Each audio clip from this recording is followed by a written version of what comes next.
1.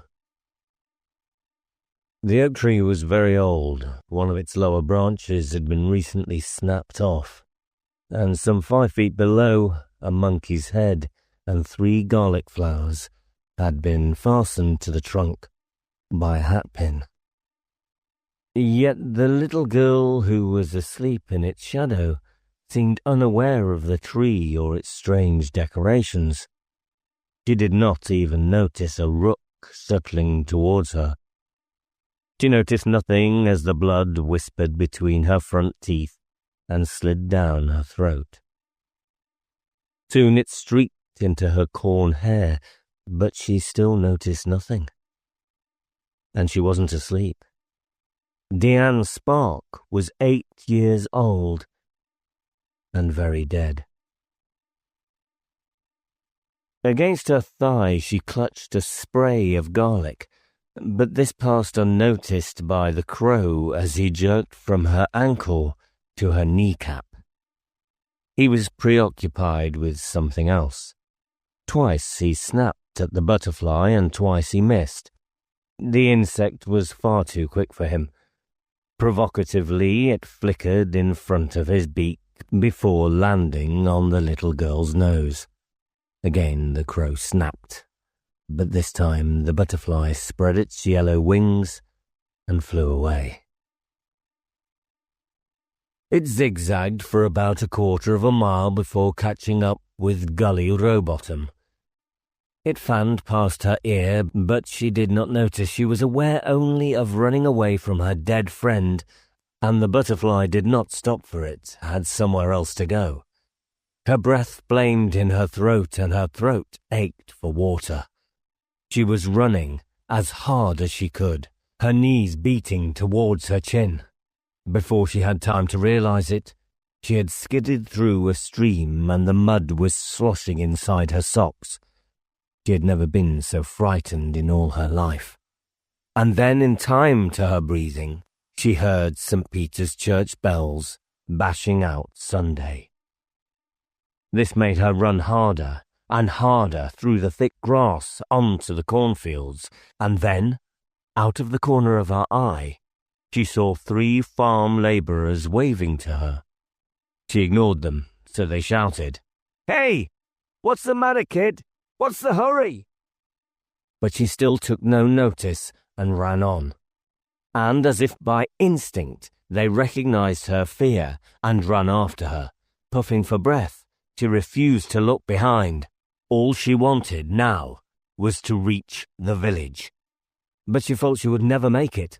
Her throat was really hurting, and vomit rose from her chest to her mouth. Using her willpower, she forced it back.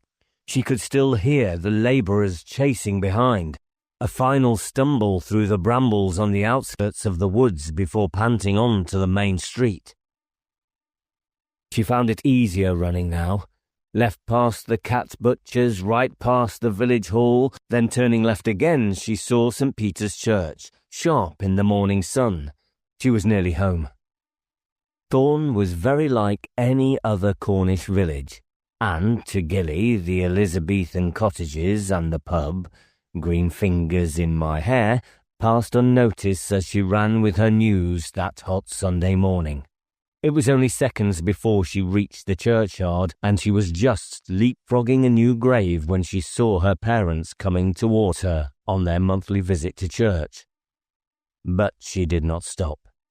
She knew she must tell Deanne's parents first. She knew her father would never understand, so she scampered through his legs and out of the churchyard.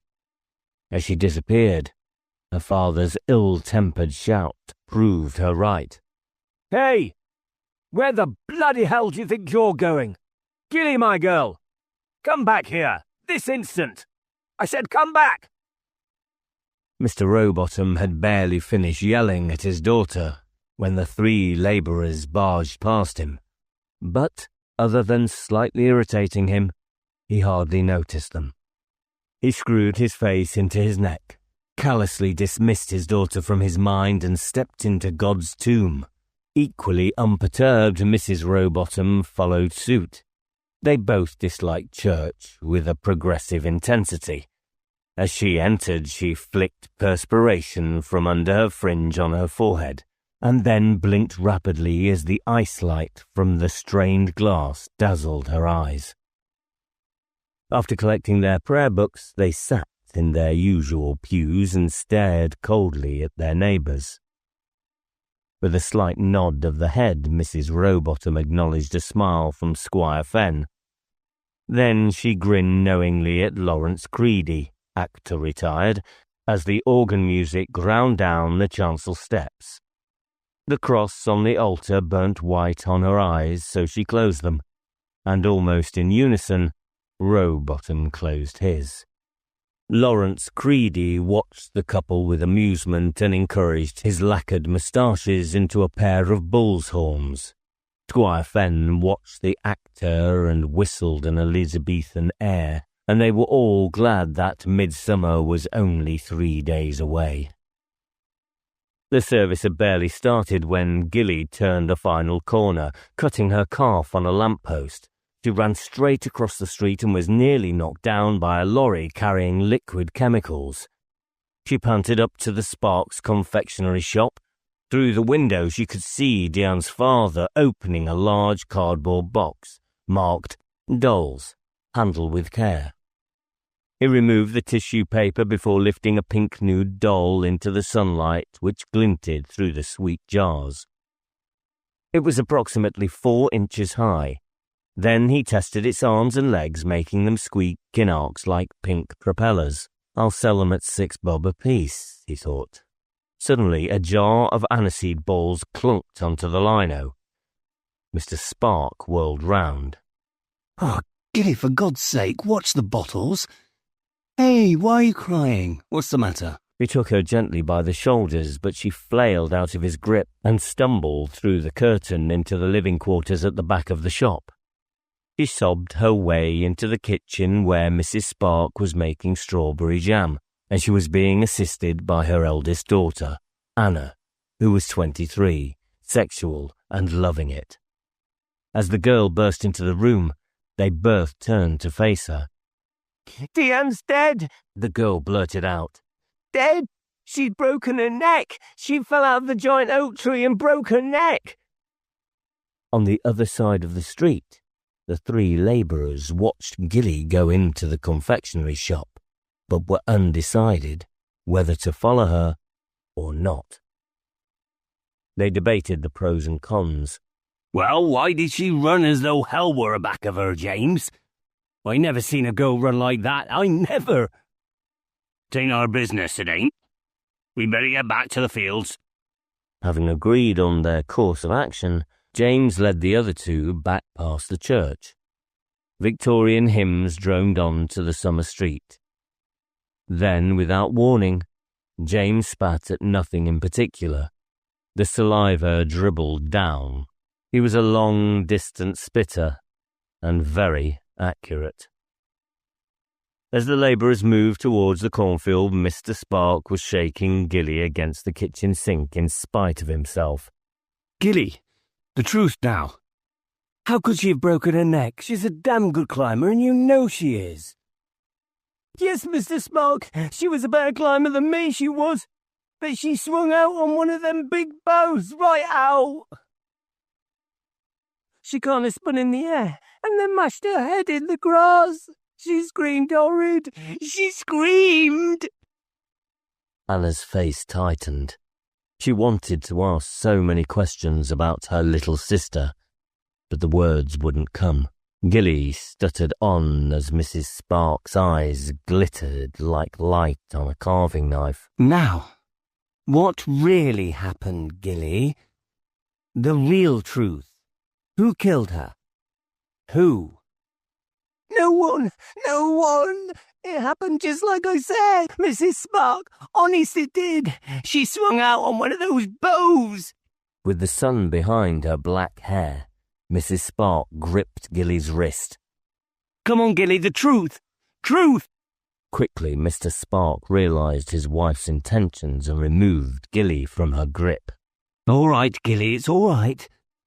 I believe you, even if my wife doesn't. Are you sure she's dead, Gilly? Are you?" Yes, Mr. Spark. Are you? Insisted Mrs. Spark. Yes, yes, yes. There was a pause.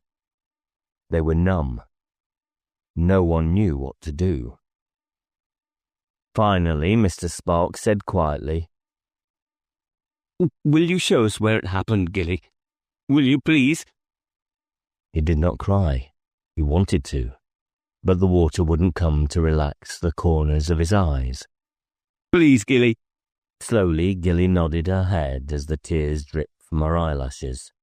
She remembered the blood on Diane's lips, the flowers pinned to the tree, the monkey's head, the wind, and the sea plucking the pebbles just beyond hearing. And far away, the strange high sound of the flute. Suddenly, Mrs. Spark cut into the girl's daydreams. Did men, and you know what I mean, did they take her to a fire? Did they dance her, and you know what I mean? No, there was no one there but us, no one. Mrs. Spark's green eyes seemed to widen across her face to midnight emeralds. Gilly felt her childhood was being devoured. Tell me, Gilly. I recommend you do, or sleep will be hard for you, nightmares easy. Tell me. Gilly couldn't take any more. She poised her head on a long scream and ran into the street. The rhythm of running came back to her with pains in the thigh muscles and hot saliva in her throat. Mrs. Spark had terrified her, as usual. She hadn't gone far, when behind her she heard running feet, but she couldn't dare look to see who it was. Then the feet caught her up, and out of nowhere a hand clamped on her shoulder. She squealed as a bald head wedged itself between her and the sun. It was Mr. Spark. But she continued to squeal until she saw he was crying. Then he relaxed into a wet sniff. She put her arms round his neck to comfort him. In return, he patted her pale hair. Crying came easy to them. When the tears subsided, he lifted her into his arms and carried her towards the police station. She was heavy, but he didn't notice. Curtains of cottages edged back as Mr. Spark's bald head bobbed down the high street with Gilly buried into his shoulder. And then the whispering began. Whispers which crowded the cottages, waiting for the future to hear them, and the roses listened intently. It was half an hour later when Gilly ran out of the trees, followed by Mr. Spark, the local police sergeant and a policeman. As soon as she reached the oak tree, she indicated the body. The crow was still there, and squawked his disapproval. Gilly shooed him away, and Mr. Spark tried to hug his dead daughter to him. No, please don't touch her, sir, interrupted the sergeant. We've got to examine the body. We've got to examine your daughter. Mr. Spark moved away as the sergeant bent over Diane. The policeman noted the absence of foot or fingerprints, other than the dead girl's and Gilly's. After a few moments, the sergeant addressed the crying shape of Mr. Spark. It looks like natural causes, sir. An accident. As he said this, a young man in a beige raincoat sidled from behind a beech tree. Hey, you! Shouted the sergeant. We can do without any hawkers or circulars, thank you very much. The young man thumbed a press card into view. Reluctantly, the sergeant accepted him. Then the intruder produced a small camera from his Mac pocket and took a quick photograph of the body. Now don't think you're going to print that, young smiler, said the sergeant. 'Cause you're not, see? Well, you'll have to wait and see, won't you, sergeant? Notice the garlic flowers in the girl's hand? The sergeant hadn't noticed. Of course I had, so what? The young man grinned. Good. Then you know why I'll print this photograph. The sergeant didn't. Over my dead body, young smiler. The crow winked from the oak tree, waiting for the humans to go. He preferred them dead or gone. He was very hungry. The monkey's head and the garlic flowers had disappeared from the tree trunk. Gills noticed this, but she said nothing.